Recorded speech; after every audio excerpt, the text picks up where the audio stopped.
Mag, okay, so here's my question to you before you get out of here. Sure. And it's very Xbox pointed. Right.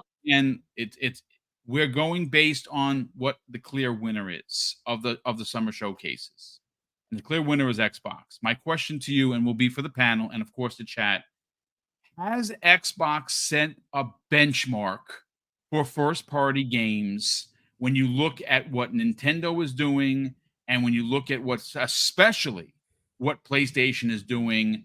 I think they have moved mountains. I think that they have shut down all the detractors that said Xbox has no games. I would even dare say that we are running into a realm, Mag, where we can say PlayStation doesn't have any games and do it being for real. Let's talk about it.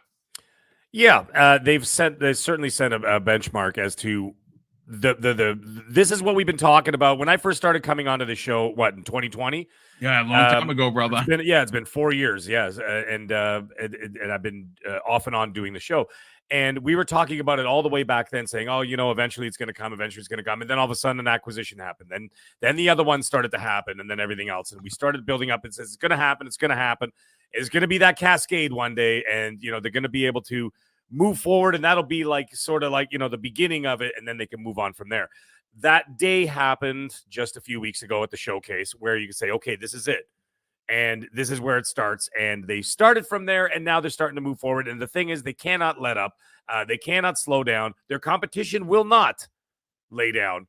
Maybe they are right now. Maybe they're not doing great right now, whatever else. And that goes for Nintendo, for PlayStation, whatever, right? But they will get back up. It's sure. And therefore, Microsoft has to be prepared for the fack that the clapback is going to come, right? Yep. And that's exactly what's going to happen. Look at what the 360 did. You see what the 360 clapback was the PS4, and absolutely annihilated all their competition until the Switch came out.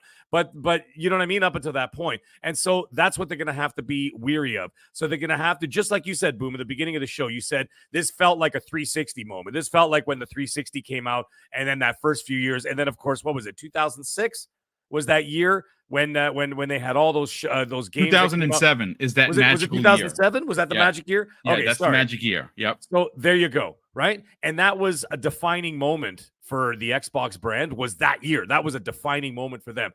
This will have to be the defining moment for them now moving forward. Now, they're going to have to back it up with quality product that once it's in our hands and we say, okay, we're excited for this, we're excited for that. Now it's finally on our screen. Now we've got a controller in our hand. They've got to back up everything that they've showed us, right? It's got to stick the landing. They could do all that. You will have that moment again. And this is why it's so important that what they did, they have to back it up with a tangible product. So that's great for them. And I'm excited for it. And I'm all there for it. So with the way I look at this now, the PlayStation thing, like you were mentioning, they're gonna have to take some, and Hargeet mentioned it as well. They're gonna have to take some time, do what they've been doing, money hatting here and there. It's worked to a certain degree for them thus far. They're gonna still be doing some stuff. If they've got this Pro coming out, then I would imagine that they're probably gonna market a lot of games that already came out, saying, "Hey, you remember this? Well, now it plays like this." You know what I mean? On the Pro or whatever else. So go back and whatever, or maybe try to bolster older games from this generation. That's really, at this moment, that's all they can do. So that's fine. That's their business. They can do what they want. But as for Xbox has to keep pushing forward. They have to keep. Now, they don't have to show us everything that they're doing. They just have to give a steady cadence, especially considering that their marketing strategy is a lot of it is geared towards Game Pass. You watch the showcase. What did every single reveal at the end show us? You will be able to play this on Game Pass. Game Pass. They kept talking about that. So therefore, they're gonna, in order to keep that going, they're gonna have to have that steady cadence. J-Rock, I want to go to you with the remainder of the two shows. Let's talk about this benchmark for first party. Absolutely. Well, they set the record, Boom. Was it 17 first party titles? Yep. I think that's the record. Never been done before. Been done before by any company. So right there, they are the benchmark by default. They have the record. My whole thing is, my biggest take from this is how well positioned Xbox actually is for the future, right? Especially for Game Pass. Don't mind my birds are going crazy. It's all right. like think about, we have Call of Duty, which is huge on Game Pass, right? Like I told Mag, I think that's one of their big strategies for consistently retaining subscribers, not getting people just pay 1 month, come off, and resubscribe months later. Then you have games like from Bethesda. Bethesda's doing a great job, right? We just got news that Starfield will be supported with DLC for another 2 years or so, right? Expansions. They've been always doing that with their games.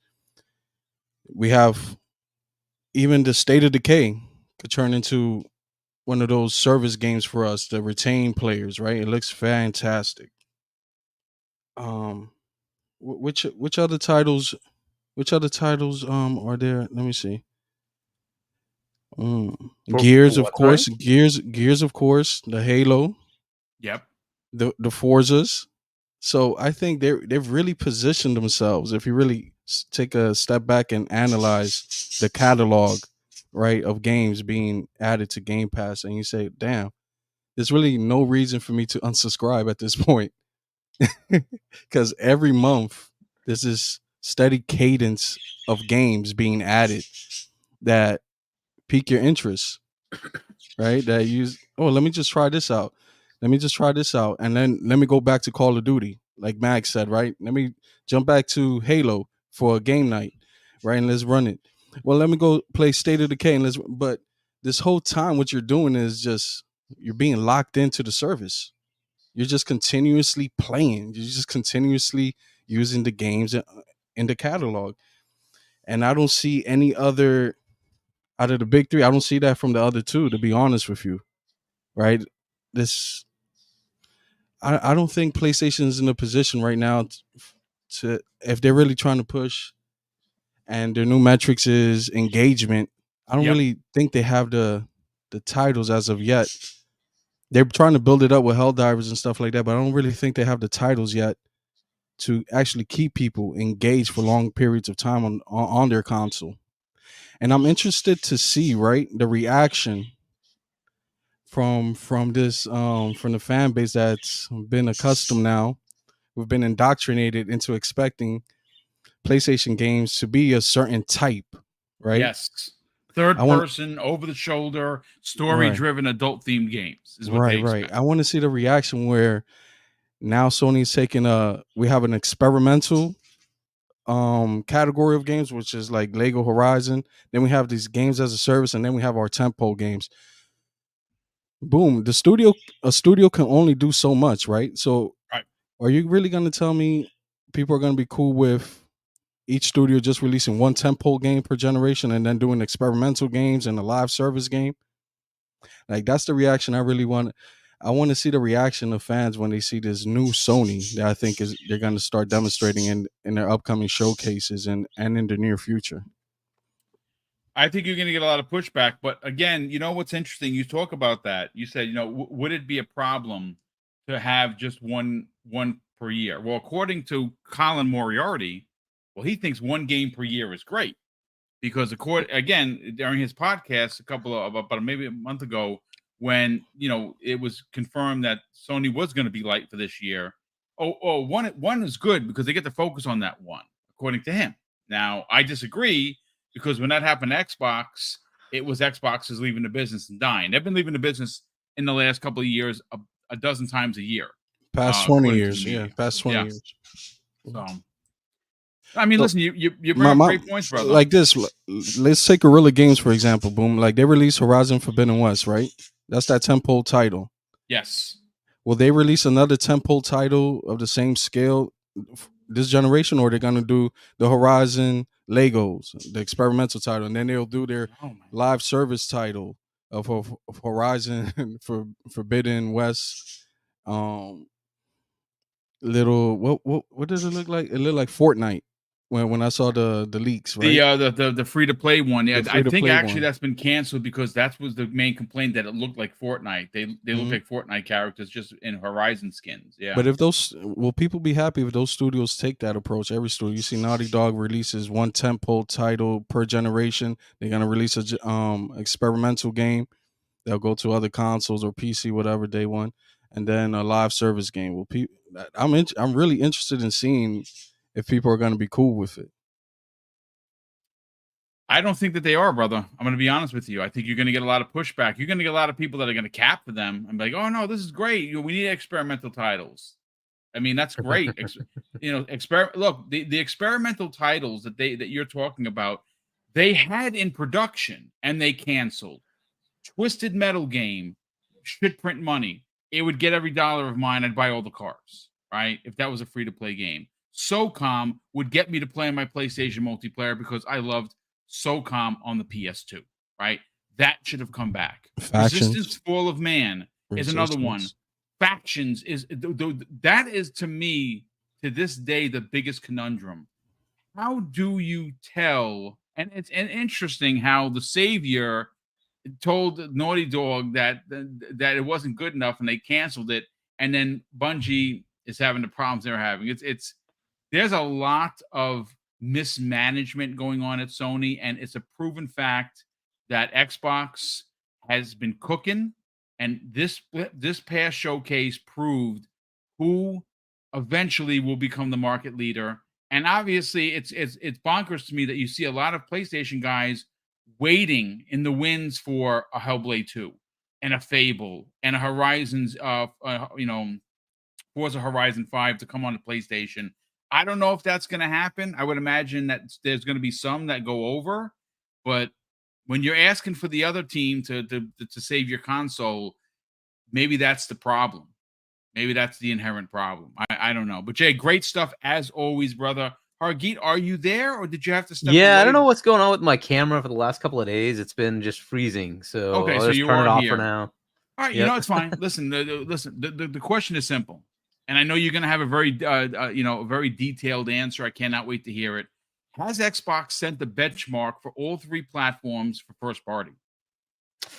Yeah, I mean, you could say, hey, Nintendo's been doing this for a while. True, but they don't have the same, I guess, level of production value in their the majority of their games. They have a lot of really good games. I don't want to take anything away from that. No, but they also have agree. smaller titles, right? And that's fine. I think that's a great way to give you a bunch of things across the year. And they'll have a couple of really good games, right? So that's been a very standard benchmark of what Nintendo gives you. And I think that's a great model for their system. It works. They've sold tons of consoles, tons of copies of their games. It's been great. PlayStation has had a little bit of a leg up on what Xbox is doing, but it wasn't like it was substantially more. People just felt like it was more. The number of games, I've been pointing this out, has been exactly the same as far as first-party studio output between PlayStation and Xbox. But now it's substantially changed. Now they've set it to the point where, look, there's just no way to overlook the sheer amount of games first-party plus second-party, which is all these things like Contraband and whatnot, and then the third-party things that are going into Game Pass that Xbox is going to be putting out, right? They just had 17. Granted, some of those were expansions, but still 10 to 12 games that they've announced. And then a good number, I think it was 8 to 10 games, first party this year coming out, right? So from Hellblade to Ara to, what's the other RTS there? The Age of Empires? Age of Mythology. Age of Mythology. Yeah. Age of Mythology, right? And then, you have Indie, and then Avowed, and obviously Call of Duty, right? And on, right? So there's 8 to 10 games that they released first party, forget everything else, right? And then you have all these other deals going on with third party things like Stalker, at some point replace Towerborn. Those are coming, right? So those will be coming into Game Pass. And then you have the just normal multi-platform releases that are going in day and date into Game Pass as well, which just feels like an exclusive, right? So like the these are the Flintlock. kind of things they're giving you. Yes. Right? Yeah. So Flintlock, for instance, is coming soon. The Japanese games they just showcased, right? Like Expedition 33 and what was the other? Wu Chang, right? Like those kind of day and date Game Pass, right? You just keep seeing that, right? So this is the kind of the breadth and depth of variety of games, RTSs to shooters to, Doom, first Expedition person, 33. right?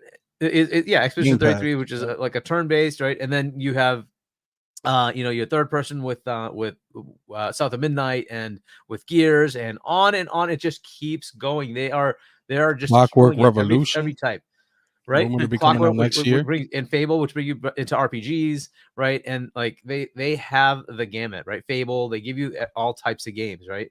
So you have a mass variety of games.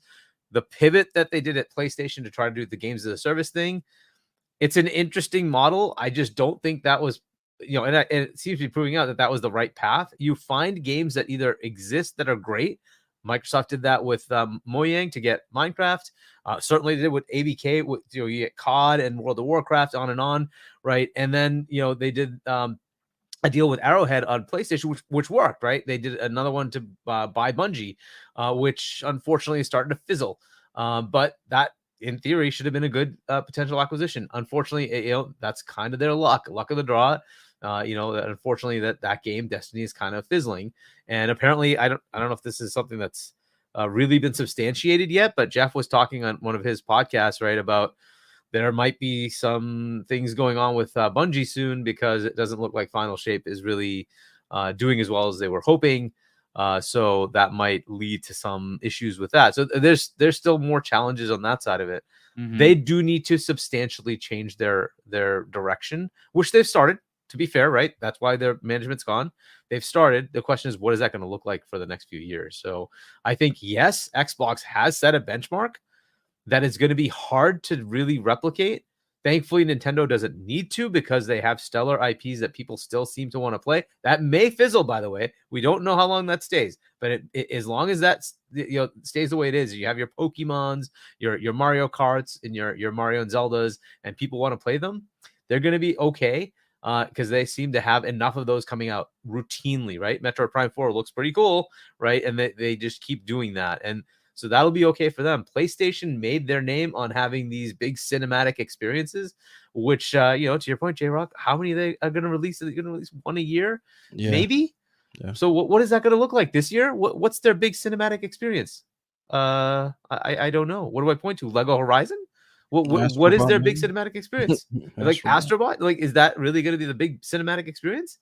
Right? You're telling me a bot is going to save PlayStation? Mhm. That's great. I like what you did there. That is funny. So I love it. fine. So, but that's their problem, right? Like, what are they going to do for the next few years? Maybe they're kind of in a little bit of a lull, but the other side is not, right? You know that Nintendo is holding stuff for their showcase later in the year when they announce their Switch 2, right? And there's going to be a bunch of freaking awesome looking games that are coming to their next generation hardware. Okay, what's the response from PlayStation? I have no idea. Next June showcase, you think is going to be any less than this? I guarantee you there'll be more than 17 announcements. That's the way it's going to be. They have so much to tell you. It's going to be tough for them to not have that many games. That's just the way it's going to be. So now what is the answer going to be from the other side? They're going to be absent next year too. Because what are they going to show you? I think they eventually have Venom maybe coming. Let's hope. In the next year. Yeah, but then again, right? you know what might hold that up? You know what might hold that up though? I think Wolverine and Venom are going to get held up because the source code was leaked online.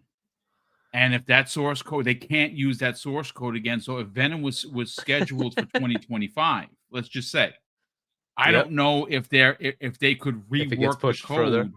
Yeah. So either way, so that is, I don't know. This is kind of the world that that PlayStation has put themselves in. They are due to make some changes, and we will have to see what those changes are. I don't want to put out there that somehow they're dead. They're not. They have too big of a brand. Right? The brand is going to survive, just like, by the way, Xbox did for all those years with the Xbox One. They still survived. It's just they had to make changes. They had to figure out how to compete again. And now the fruits of that labor are finally coming through. We're finally seeing what that resulted in. It took a decade, though, to turn that ship around. Phil started a decade ago, and this is kind of where it is now. We finally are getting to the point where, like, yeah, the Phil vision is now showcasing. We're seeing it now, right? So this is what we get with that. But I hope it doesn't take them that long, but PlayStation is not looking like they're in a great position right now. Nintendo looks pretty good. I mean, they just had a stellar showcase, so they're still looking pretty good. You can see the reaction from the general population. They didn't like what PlayStation had to put out, so it is what it is. They are going to have to go back to the drawing board and figure things out, and they probably are. I'm sure they are. Right, to Mac's point, I'm sure they are. It's a question of what do you do, right? How do you turn this around? So thankfully, they still have some world-class studios, but they have kind of put them in an awkward position, and they need to kind of figure that whole thing out. But yeah, benchmark-wise, yeah, this is the benchmark now, because this is going to happen every freaking year. You're going to see Xbox bringing 15 to 20 games to their showcase, first-party plus third-party deals. That's just the way it is. It's just the way it is, right? If we get a massive increase in subscribers to Game Pass, it gets even more interesting, because now they have more money to go get third-party deals. So it'll just be that much more that you're going to get in Game Pass. Just saying.